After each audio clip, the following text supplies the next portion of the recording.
అంతకుమించి ఏం జరుగుతలేదు ఈ రాష్ట్రంలో. వీధి కుక్కలేమో ప్రజల్ని కరుస్తున్నాయి, పిల్లల్ని పెద్దల్ని చూడకుండా. ఇక్కడ కనకపు సింహాసనాల మీద కూర్చున్నాయేమో ఏంది ఇది అని అడిగితే ప్రతిపక్షాలను కరుస్తున్నాయి. అయిపోయినాయి అన్ని హామీలు ఇచ్చుడు, డేట్లు పెట్టుడు, వాయిదాలు వేసుడు, ఓట్లు పెట్టుడు, దేవుళ్ళ మీద ప్రమాణాలు చేసుడు అన్నీ ఓడిచిపోయినాయి. ఇప్పుడు బాధపడే కాడికి వచ్చినాయి. ఏంది ఏమైంది ఏమని నిన్న ఏదో గదగద స్వరంతో పాపం చాలా బాధపడిపోయి మాట్లాడే పరిస్థితికి వచ్చారు. ఏంది ఉన్నమాట అంటే ఉలికిపడ్డ పద్ధతుల్లో మంత్రులు భుజాలు తడుముకొని సమాధానం లేక ఏడుపు లంఘించుకునే పరిస్థితి వచ్చింది. ఇది ఆశ్చర్యంగా ఉంది. నిజమే చివరి రోజుల్లో వస్తుందేమో అనుకున్నాం మేము, కానీ ప్రారంభమే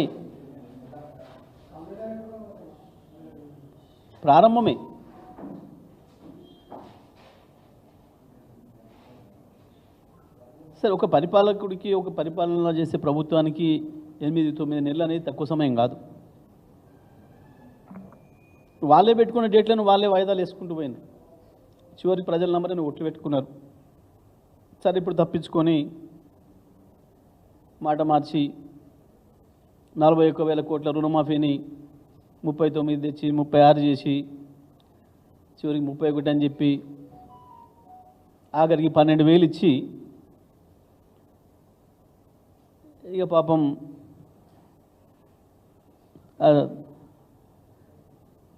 తాతందాన బ్యాచ్తోని అప్పుడే చాలా ఘన విజయం సాధించినట్టు డబ్బాలు కూడా కొట్టించుకుంటూ స్టోరీలు చేసుకుంటున్నారు. మీరు ఎన్ని స్టోరీలు చేసుకున్నా, ఎన్ని స్టోరీలు రాసుకున్నా ప్రజల జేబులో పోవాలి కదా పైసలు, రైతుల జేబులో పోవాలి కదా. ఏమీ లేదు, ఇంకా చాలా ఉంది ముందట. ఏమన్నారని హరీష్ రావు గారు, ఒక మంత్రి గారు అంత బాధపడాలి, కుమిలిపోవాలి? హరీష్ రావు గారు సీతారామ ప్రాజెక్టు విషయంలో సంతోషం, మేమంతా చేసిపోయినాం, సరే ఆ బటన్ నొక్కే అవకాశం మీకు వచ్చింది, మీరు అదృష్టవంతులు అని చెప్పాడు. గదే ఒక మాట రేపు ఆ బటన్ నొక్కినప్పుడు చెప్పురు, ఇది కేసీఆర్ కష్టం, కేసీఆర్ గారి ప్రణాళిక, కేసీఆర్ గారి కష్టం అనే మాట బటన్ నొక్కిన కాడు మాట చెప్పురి అనే మాట చెప్పాడు. ప్రభుత్వం అనేది శాశ్వతమైంది, ఎప్పటికి ఉండేది. అందులో కొంతమంది వస్తారు పోతారు, అదే వేరే విషయం. దానికి ఉలిక్కిపడి మీరేం చేయాలి, అంత మేమే చేసినాం, ఎక్కడ ఒక అనుమతి లేదు, అన్ని అనుమతులు మేమే తెచ్చినాం,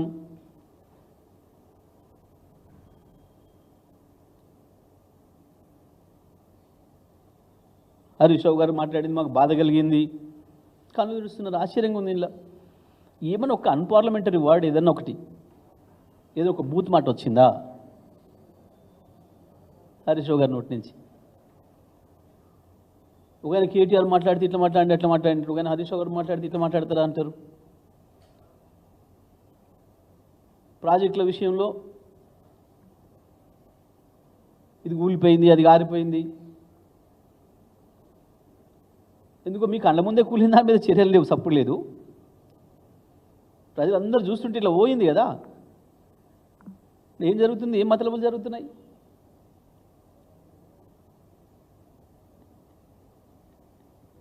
ఇంకొక ఆయన 8-9 రోజులు మొత్తం మంది మార్బలాన్ని వేసుకొని అమెరికాకు, కొరియాకి, ఇంకెక్కడెక్కడో తిరిగి చివరికి వచ్చి వాళ్ళు చేస్తుంది ఏంటి అని అంటే, అప్పుడెప్పుడో కేటీఆర్ గారు కేసీఆర్ గారి పైన నమ్మకంతో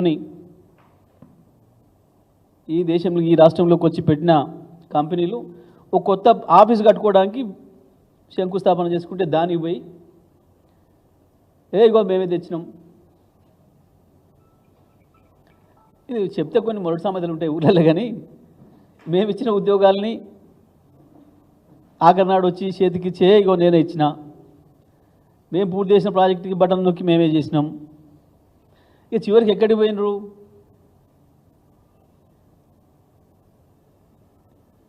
హాస్టళ్లలో విషాహారం తిని పిల్లలు చనిపోతుంటే వందలాది మంది ఆసుపత్రుల పాలు అవుతుంటే ఇది కూడా కేసీఆర్ కారణం, టీఆర్ఎస్ కారణం. సిగ్గుండాలి మాట్లాడడానికి. మేము 9 నెలల కింద ఉండిపోయిన వంట ఇవాళ మీరు పెడుతున్నారా?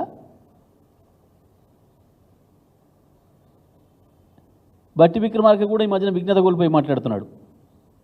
పాపం రేవంత్ రెడ్డి భాష వాడితేనే ముఖ్యమంత్రి అయితే అనుకుంటున్నాడేమో, రేవంత్ రెడ్డి లాగానే అబద్ధాలు చెప్తేనే ముఖ్యమంత్రి అయితే అనుకుంటున్నాడేమో పాపం. కానీ కావు బట్టి గారు, ఉన్నది పోతుంది నీ గౌరవం.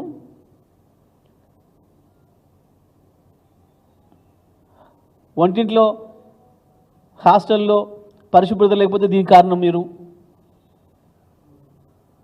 ప్రజలు ఏమనుకుంటారని సోయి ఉండాలి కదా. ఇల్లు రోజు ఉప్పుకోవాలి, ముఖం రోజు కడుక్కోవాలి, పనులు రోజు దొమ్ముకోవాలి, రోజు చేసుకోవాలి ఎవరి పని వాళ్ళు. నువ్వు ముఖం కడుక్కోక మీరు కారణం అంటే ఏం పోతుంది? ప్రజలు చూసేవాళ్ళు ఏమనుకుంటారు? కొంచెం మాట్లాడేటప్పుడు ఇంక ముందు ఆలోచన చేసుకోరు. ఇక మంత్రి ఉత్తమ్ కుమార్ రెడ్డి పాప మనకి అర్థం ఏం మాట్లాడతాడో కాక మాట్లాడతాడో. మరి కనీసం అధికారులను అడిగి వివరాలు తీసుకోవాలి. సీతారామ ప్రాజెక్టుకు మేము అనుమతులు తెచ్చినాం, నవ్వుకుంటారు ఎవడన్నా వింటే. 2018లో మొదలైంది కరస్పాండెన్స్. 2018, 2019, 2020, 2021, 2022 వరుసగా 4 సంవత్సరాల కరస్పాండెన్సు కేంద్రంతో, అన్ని సంస్థలతోని, అన్ని డైరెక్టరేట్స్తో మాట్లాడి వరుసగా వస్తున్నాయి అనుమతులు. నేను ఒకటే నేరుగా అడుగుతా ఉన్నా, ఉత్తమ్ కుమార్ రెడ్డి గారికి భవిష్యత్తులో అయినా మళ్ళీ తప్పు మాట్లాడకుండా ఉండడం కొరకు చెప్తా ఉన్నా, కొంచెం అధికారుల నుంచి తీసుకోండి, చెప్పకపోతే దబాయించుండ్రి. ఒక్కటంటే ఒకటి, మీరు వచ్చిన తర్వాత కేంద్రానికి రాసిన ఉత్తరం ఉందా? అది సీతారామ ప్రాజెక్టు కావచ్చు, ఇంకో ప్రాజెక్టు కావచ్చు. అసలు ఇరిగేషన్ రంగం పైన ఒక్కరోజు నువ్వు మీ ముఖ్యమంత్రి అధికారులు పిలిచి కూర్చొని రివ్యూ చేసినరా? సోయిందా అసలు మీకేమన్నా? కృష్ణని తీసుకుపోయి చిన్న అధికారులు కేఆర్ఎంబికి అప్పచెప్పొస్తే కేంద్రానికి సోయి లేదు మీకు. మళ్ళీ బీఆర్ఎస్ మాట్లాడి హరీష్ రావు గారు స్వయంగా తెలుసుకొని అరే ప్రమాదాలు జరిగిపోతుందా మాట్లాడండి చూడండి దాన్ని చెప్పాను. మొదలు సలహా రూపకంగానే చెప్పిండు. ఎందుకంటే టీఆర్ఎస్ పుట్టిందే తెలంగాణ ప్రజల కొరకు, తెలంగాణ హక్కుల కొరకు, తెచ్చిందే టీఆర్ఎస్ తెలంగాణ వీటి కొరకు. నదిలో హక్కులు పోతున్నాయి చూసుకోవాలని చెప్పిండు. నిద్రపోయి లేచి జరిగిన తప్పులు సరి చేసుకుంటే పోయేది. టీఆర్ఎస్ మీద ఎదురుదాడి ప్రయత్నం చేసిర్రు. కేసీఆర్ అప్పచెప్పిపోయిండు, చిల్లర మాటలు మాట్లాడినరు. చివరికి కేసీఆర్ గదిలో వచ్చి నల్లగొండలో మీటింగ్ పెట్టి గర్జిస్తే గప్పుడు దిగొచ్చి మళ్ళీ అసెంబ్లీలో తీర్మానం పెట్టిండ్రు. మేము ఇయ్యలే, మేము ఇస్తలేం. అంతకుముందు మాట్లాడిన 4 రోజులు మాట్లాడిన మాటలు ఏమైనాయి? ప్రతి అక్షరం అబద్ధమే తేలిపోయింది. నెల క్రితం నాడు మేము బయట పెడితేనేమో మీరు ఇచ్చిపోయిన మాట్లాడినరు. మరి మేము ఇచ్చిపోయిన ప్రాజెక్ట్ అయితే ఇయ్యము అని చెప్తారు. ఇవాళ శాసనసభలో ఆ తీర్మానం దేన్ని పెట్టినరు? కృష్ణా గోదావరిలో మీద ఏం జరుగుతుందన్న సోయి మీకు లేదు. అధికారులకు ఇక్కడ పలానా ఉంది సార్ దీన్ని బటన్ నొక్కొచ్చిపోమంటే పోతున్నారు. కనీసం దాని మీద అవగాహన పెంచుకోవడం లేదు.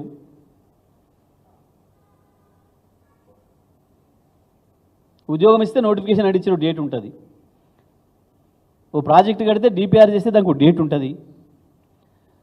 కేంద్రంతో కరస్పాండెన్స్ చేస్తే ఉత్తరాలు ఉంటాయి, డేట్లు ఉంటాయి. వాటి మీద అధికారులు ఎన్నిసార్లు వెళ్ళి వచ్చారో ఢిల్లీకి మొత్తం వివరంగా ఉంటుంది. ప్రతిది కూడా రికార్డ్ అయి ఉంటాయి. కానీ అది లేదు సోయి. ఇంకా ఏంది తెలివి తక్కువ మాటలు. తెలిసా తెలియకనా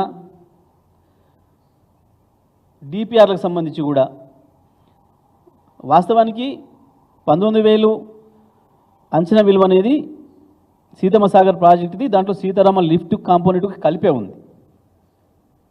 మొత్తం 280 మెగావాట్ల హైడ్రో పవర్ ప్లాంట్ కూడా దాంట్లోనే కలిసి ఉంది. అన్ని కలిపి సీతమ్మ సాగర్ ప్రాజెక్టు, ఇందులో సీతారామ లిఫ్ట్ కాంపోనెంటు, సీతమ్మ సాగర్ బ్యారేజీ, 280 మెగావాట్ల హైడ్రో పవర్ ప్లాంటు అన్నీ కలిసి. కానీ కావాలని అబద్ధాలు చెప్పి ప్రజల్ని పక్కదారి పట్టిద్దామని, మీ హయాంలో చేసినట్టు 10 రెట్లు 15 రెట్లు మేము ఎక్కడ పెంచలే. ప్రారంభం కాకముందే పెంచుకుంటూ పోయినరు. మీకు అలవాటు ఇక కమిషన్లు ఇచ్చుడు, కమిషన్లు తీసుకోవడం మీ దాంట్లో ఉన్న మంత్రులకి అలవాటు. దాంట్లో మీరు సిద్ధహస్తులు.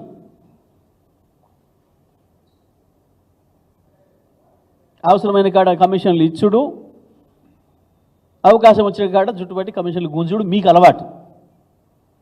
మీ అలవాటునే కేసీఆర్ చేసిండేమో, హరీష్ రావు చేసిండేమో, కేటీఆర్ చేసిండేమో, జగదీష్ రెడ్డి చేసిండేమో అని పచ్చకామెర్ల వ్యాధి ఉన్న రోగిలాగా ప్రవర్తిస్తున్నారు. సాక్ష్యాలతో సహా డాక్యుమెంట్లు ఉన్న వాటిలోనే అబద్ధాలు చెప్తున్నారు.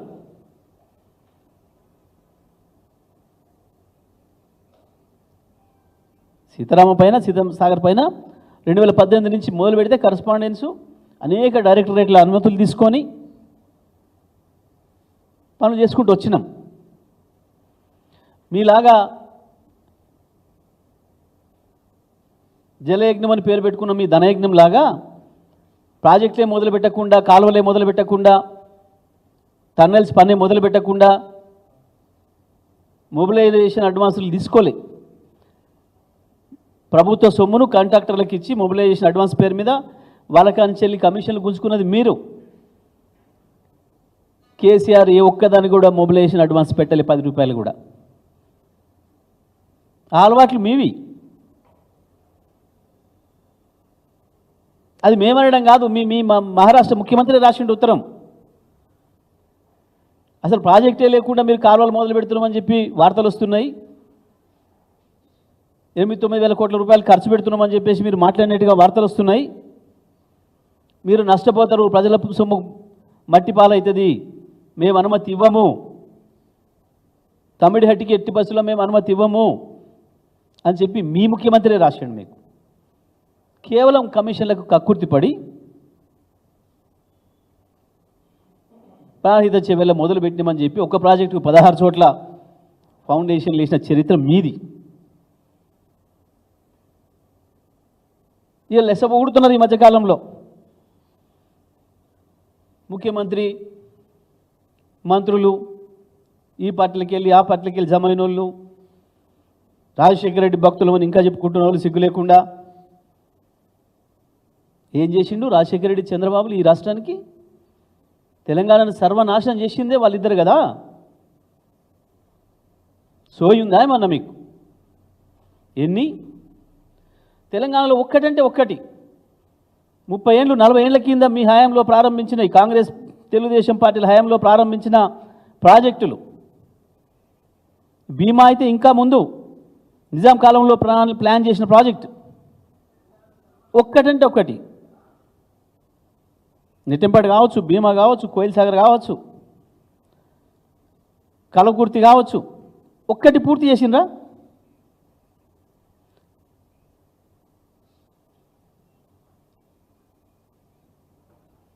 మీ చంద్రబాబులు, మీ రాజశేఖర రెడ్డిలు తెలంగాణలో 1 ఎకరానికి నీళ్ళు ఇచ్చిండ్రా? వరుసగా 20 సంవత్సరాలు 25 సంవత్సరాలు మీరు పరిపాలన చేసింది 1 ఎకరానికి తెలంగాణలో. కేసీఆర్ వచ్చినాక కదా వాటిని శరవేగంగా ఉరికిచ్చి రాత్రి పగలు నాశనం అయిపోయిన మహబూబ్నగర్కు 10 లక్షల ఎకరాలకు నీళ్ళు ఇచ్చింది. దాంతోనే కదా వలసలు పోయిన వలసలు తిరిగి వచ్చింది. అదే సమయంలో ఆంధ్రలో ఏం జరిగింది? ఆనాటికే 11,000 క్యూసెక్కులకు ఉన్న పోతిరెడ్డిపాడును 66,000 క్యూసెక్కులకు పెంచి పొక్కగొట్టి మొత్తం కృష్ణా నదిని మలుపుకపోయి ఏ అనుమతులు లేకుండా రాష్ట్ర ప్రభుత్వంలో తెలంగాణ ప్రజల పైసల సొమ్ములను కూడా ఖర్చు పెట్టి కట్టిన ప్రాజెక్టులు ఎన్ని? వెలుగోడు, అవుకు, బ్రహ్మంగారి మఠం, మైలవరం, గండికోట, పెన్నా మీద ఎక్కడ పెన్నా ఎక్కడ కృష్ణ, పెన్నా మీద నిర్మాణం చేసిన సోమశిలకు కూడా కృష్ణ నీళ్ళని తీసుకపోతే కండలేరు, ఎక్కడ శ్రీశైలం, ఎక్కడ కుప్పం, మొత్తం 350 టీఎంసీల నీళ్లను కృష్ణ నీళ్ళను తరలించకపోయి ఈ ప్రాజెక్టులన్నీ నింపుకునే ప్రయత్నం చేస్తే సోయిందా మీకేమన్నా? ఇంకా రాజశేఖర్లను చంద్రబాబులను పోగొట్టడానికి తెలంగాణకు వాళ్ళు చేసిపోయారు, కేసీఆర్ చేయలేదా? ఉన్నమాట అంటే ఉలిక్కిపడి ఏడుపులు, పెడబొబ్బలు, శాపనార్థాలకు తయారవుతున్నారు. ఉంది ఇంకా చాలా చరిత్ర. ఏం మర్చిపోరు తెలంగాణ ప్రజలు. మీరు చేసిపోయిన గాయాలు మళ్ళీ మళ్ళీ గుర్తొస్తూనే ఉంటాయి. మీ చంద్రబాబులు, మీ రాజశేఖర రెడ్డిలు చేసినవి. ఒక్కటి, ఆంధ్రప్రదేశ్కు 350 టీఎంసీల నీళ్ళ నిల్వ చేసే ప్రాజెక్టులను పూర్తి చేసుకున్న రాజశేఖర రెడ్డి, చంద్రబాబులు తెలంగాణలో 3.5 క్యూసెక్కుల నీళ్ళ నిల్వ చేసే ఒక కొత్త చెరువును కట్టినరా? చూపిస్తారా? నిలబడతారా? చర్చకు వస్తారా? దమ్ముందా? ఉత్తమ్ కుమార్ రెడ్డి వస్తాడా? బట్టి విక్రమార్క వస్తాడా? లేదా ముఖ్యమంత్రి వస్తాడా? చేద్దామా చర్చ? అదే మహబూబ్నగర్లో చేద్దామా, ఖమ్మంలో చేద్దామా, వరంగల్లో చేద్దామా, ఆదిలాబాద్లో చేద్దామా, నల్గొండలో చేద్దామా?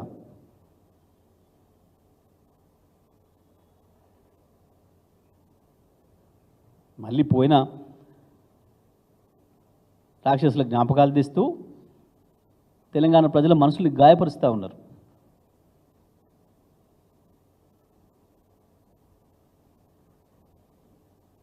కేసీఆర్ వచ్చిన తర్వాత తెలంగాణలో వెలుగొచ్చిందా? మీరు మాట్లాడుతున్న మీ పాత భాషలైన తెలంగాణకు దుర్మార్గంగా అన్యాయం చేసిన మీ నాయకులతో వచ్చిందా? మాట్లాడదాం, రావాలి చర్చకు దమ్ముంటే.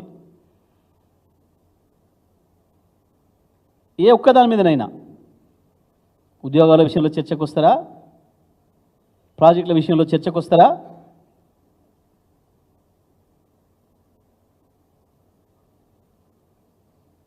కనీసం 24 గంటల కరెంటు వరుసగా 5 ఏళ్ళు ఇచ్చి చూపించిపోతే దాన్ని నడపడం చేత కావట్లేదు. కాళేశ్వరం కట్టి వరుసగా 4 సంవత్సరాలు నీళ్ళు ఇస్తే ఉత్తమ్ కుమార్ రెడ్డి గారు నీ నియోజకవర్గానికి, నీ పాత నియోజకవర్గానికి, నీ కోదాడకు, ఇప్పుడు నీ హుజూర్నగర్ ఏదైతే మా చిన్న సీతారాం తండా పక్కన నీ ఊరు దాకా నీళ్ళు తీస్తే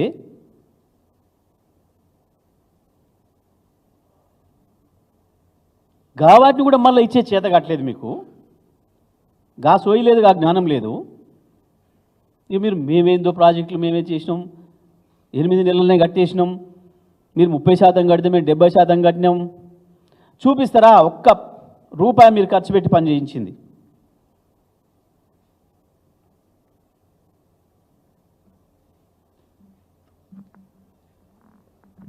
ఇవాళకి కూడా ఇంకా కాళేశ్వరం నీళ్ళు రావాలని మొత్తుకుంటున్నారు ప్రజలు. ఇచ్చే అవకాశం ఉంది. అయినా మీ దుర్మార్గపు ఆలోచనలతోని కేసీఆర్కి ఎక్కడ మంచి పేరు వస్తుందో అని చెప్పి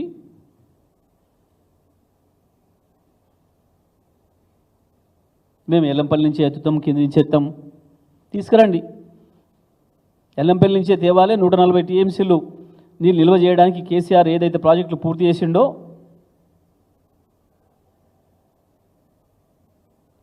మల్లన్న సాగర్ కావచ్చు, రంగనాయక సాగర్ కావచ్చు, కొండపోచమ్మ కావచ్చు, నీళ్ళు వెనుకకు తీసుకుపోయి సింగూరు కావచ్చు, నిజాం సాగర్ కావచ్చు, ఎస్ఆర్ఎస్పి కావచ్చు, మిడ్ మానేర్, లోయర్ మానేర్ కావచ్చు, అన్నీ నింపాలి. దాంతోపాటు మొత్తం చెరువులు ఇవ్వాల. కోదాడ కాన్స్టిట్యున్సీ మోతే మండలంతో సహా సూర్యాపేట తాలూకా పెనుబాడు మండలంతో సహా మొత్తం ఇక్కడి నుంచి అక్కడి వరకు తుంగతుర్తి, పాలకుర్తి, డోర్నకల్, మహబూబాద్, వరంగల్, పరకాల, హుజూరాబాద్, మానకొండూర్, ఎన్ని నియోజకవర్గాల్లో ఉండే చెరువులను కూడా నింపాలి. ఆలేరు బస్వాపూర్ కూడా నీళ్ళు రావాలి. భువనగిరి బస్వాపూర్కు ఆ నుంచి ఆలేరు గంధమల్లకు అన్నీ ఉన్నాయి, రెడీగా ఉన్నాయి. కానీ ఆ సోయి లేదు. కేవలం నీళ్ళు ఇస్తే ఒడ్లు ఎక్కడ వంతాయో, ఒడ్లు వంతే ఒడ్లు ఎక్కడ కొనాల్సి వస్తుందో, రైతులు బోనస్ కొరకు ఎక్కడ అడుగుతారో అన్న ఒక దుర్మార్గమైన కుట్రపూరితమైన ఆలోచనతో నీళ్ళు ఇస్తలేరు తప్ప నీళ్ళు ఇవ్వడానికి అన్ని అవకాశాలు ఉన్నాయి అక్కడ కూడా. ఒక తప్పు కొరకు 100 తప్పులు చేస్తున్నారు. ఒకటి తప్పుడు మాట్లాడి, అవగాహన లేకుండా మాట్లాడి, సమాచారం తీసుకోకుండా, విషయాలు తెలుసుకోకుండా మాట్లాడి, దాన్ని సమర్థించుకోవడం కొరకు 100 తప్పులు మాట్లాడి పప్పుల కాలేస్తున్నారు. ఇప్పటికైనా మంత్రులకు మేము సలహా ఇస్తూ ఉన్నాం, కనీసం ఏ సబ్జెక్టు మీద మాట్లాడినా కనీసం సోయుండి సమాచారం తెప్పించుకొని 1-4 సార్లు మాట్లాడుకొని చర్చ చేయండి. ఇక ఎస్ఎల్బీసీ గురించి మాట్లాడుతున్నారు, చాలా విచిత్రంగా ఉంది.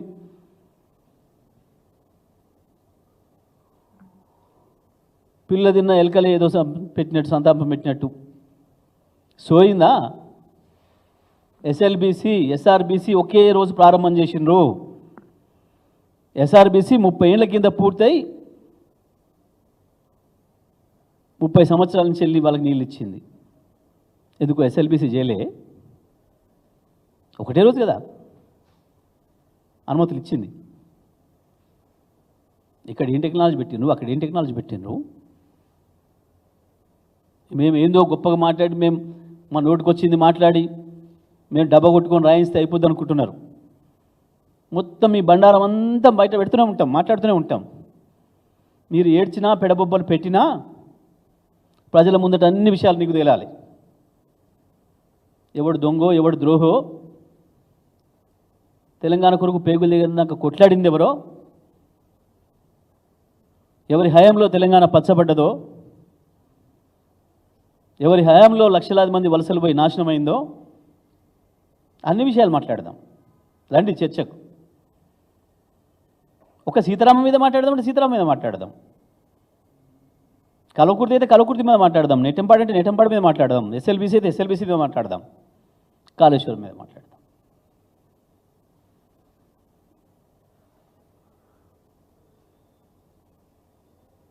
ఎప్పుడన్నా ఒక్క మాట మేము అన్పార్లమెంటరీ వాడు మా వైపు నుంచి అనడానికి ఒకటి వచ్చిందా? అసెంబ్లీలో మాట్లాడితే కూడా సోయి లేకుండా, జ్ఞానం లేకుండా మీరు ఉపయోగిస్తున్న భాష ప్రజలు చూస్తున్నారు. మేమేం మాట్లాడుతున్నాం, మేమేం చెప్తున్నాం బీఆర్ఎస్ పార్టీ నుంచి కేసీఆర్ శిష్యులుగా, మీరేం మాట్లాడుతున్నారు, మీరేం ప్రవర్తిస్తున్నారు? ప్రతి విషయంలో ప్రతి క్షణం అబద్ధమే, అబద్ధాలతో బతుకుతాం అనుకుంటున్నారు. అబద్ధాలతోనే ఎక్కువ కాలం బతకలేరు. ఇంకా ముందుంది ముసళ్ళ పండగ, అప్పుడు అయిపోలే, ప్రారంభమే. మేం చేస్తాం ఉరుకొచ్చిండ్రు. చేసి చూపించాలి. ఎల్లెలు కలబడి ఏడుస్తామంటే నడవదు.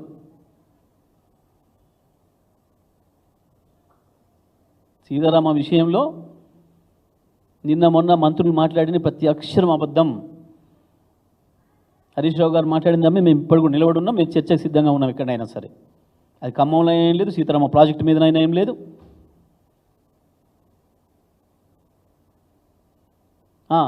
తుమ్మల గారు నిజంగానే వారు బాధపడడానికి కారణాలు వేరే ఉన్నాయి, అవి వేరే సందర్భంలో చెప్తాను నేను.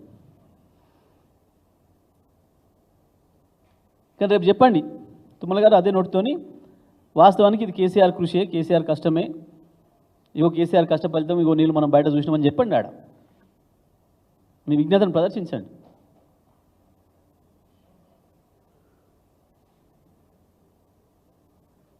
మంత్రులు ఇట్లా అబద్ధాల పునాదుల మీద ప్రభుత్వాలను నడపలేరు, ప్రజల్ని నమ్మించలేరు, ప్రజల్ని వంచిస్తామంటే కుదరదు. ఇప్పటికైనా ఇరిగేషన్ మంత్రి గారు కావచ్చు, ఇతర మంత్రులు ఎవరైనా సరే మాట్లాడేటప్పుడు సమాచారం తీసుకొని మాట్లాడండి, లేదంటే మీరే అబాస్ పాలవుతారు.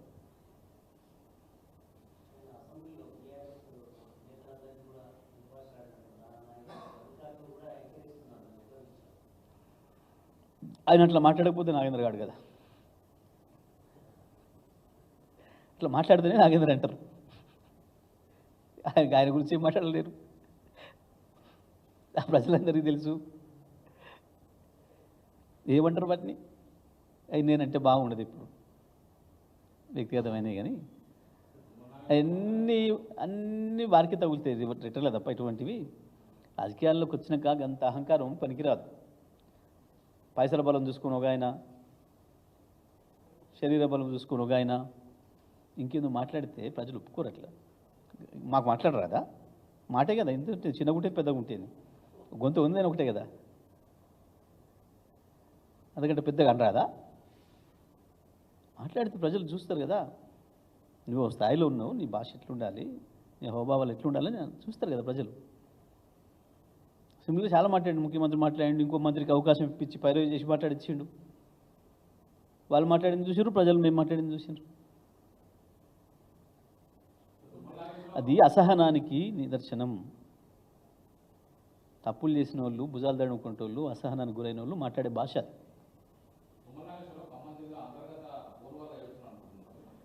నేను మరోసారి చెప్తాను కదా, మంచిగా ఎన్నెన్ని ఉన్నాయో బాధలు, ఎక్కడెక్కడి నుంచి ఉన్నాయో, పాపం ఎక్కడ ఉండాల్సిన ఎక్కడున్నా అనే బాధ ఉందో ఏముందో చాలా ఉన్నాయి. వస్తుంది కదా, మాట్లాడుతారు కదా మన వాళ్ళు. దామే పోరాటం జరుగుతుంది, కొనసాగుతుంది.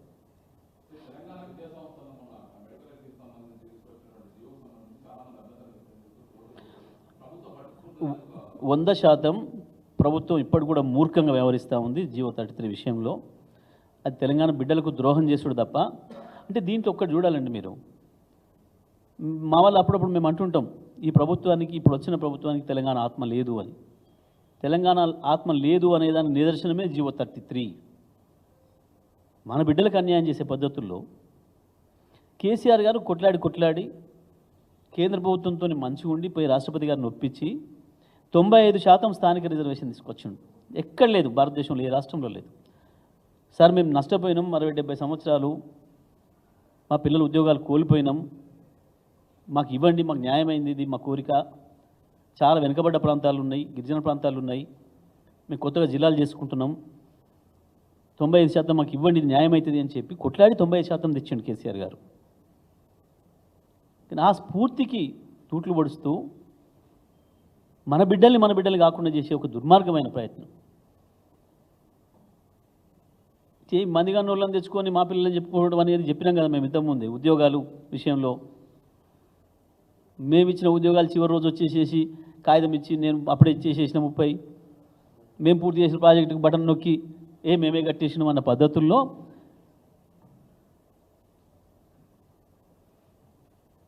సోయి లేకుండా, జ్ఞానం లేకుండా ఎవరు నష్టపోతున్నారు, అసలు దేనికి అది తేవాల్సిన అక్కరేమొచ్చింది? పక్కనున్న ఆయన ఆంధ్ర మిత్రుల్ని సంతృప్తిపరచడాక, చంద్రబాబుని సంతృప్తిపరచడాక దేనికి తెచ్చిన అసలు జీవో 33?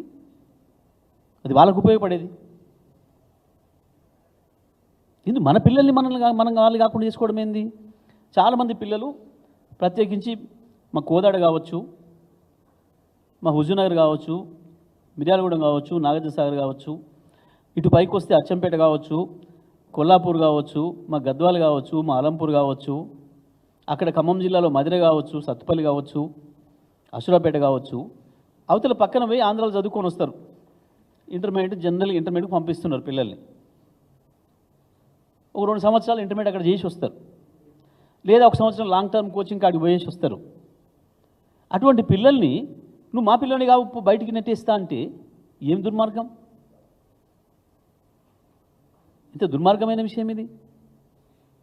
మన పిల్లల విషయంలో మనం అంత జ్ఞానం లేకుండా, సోయి లేకుండా ఉండడం ఏంది? అయినా అసలు నీకు ఏం కర్మ పట్టింది అక్కడ? నువ్వు దాని చర్చించే అక్కరేముంది? అసలు దాంట్లో ఎందుకు పోయినట్టు ఇప్పుడు మేము ఆ రోజు 2 ఇచ్చినాం. వరుసగా 4 సంవత్సరాలు ఇక్కడ చదివిన మన పిల్లలే, 7 సంవత్సరాలలో ఏ 4 సంవత్సరాలు ఇక్కడ చదివినా మన పిల్లలే అని చెప్పినాం. అటువంటిది సరే నీకు ఇష్టమైతే మంది పిల్లల్ని ముద్దాడబుద్దైతే ఎత్తుకొని నేను వద్దంటలేను, కానీ మన పిల్లలు కాదని చెప్పడం అనేది ఏం దుర్మార్గం ఇది? ఒక చాపనీతి పామునీతి లాగా. ఇప్పటికైనా ప్రభుత్వం సోయి తెచ్చుకోవాలి, కళ్ళు తెరవాలి. ప్రత్యేకించి ఖమ్మం జిల్లా మంత్రులు కావచ్చు, నల్గొండ జిల్లా మంత్రులు కావచ్చు, మహబూబ్నగర్ జిల్లా మంత్రులు కావచ్చు, అతి ఎక్కువ నష్టపోతుంది ఆ పిల్లలే, ఆ 3 జిల్లాల పిల్లలే. పాపం తెలియక ఇటువంటి నిబంధనలు వస్తుందని తెలియక విజయవాడ పంపిస్తారు, జగేపేటకు పంపిస్తారు, గుంటూరు పంపిస్తారు. అక్కడ ఆ వైపు రాజమండ్రి అటు దగ్గరికి పంపిస్తారు, ఖమ్మం జిల్లాలో ఇంటర్మీడియట్ కొరకు. ఆ పిల్లలకు అన్యాయం చేసే పద్ధతుల్లో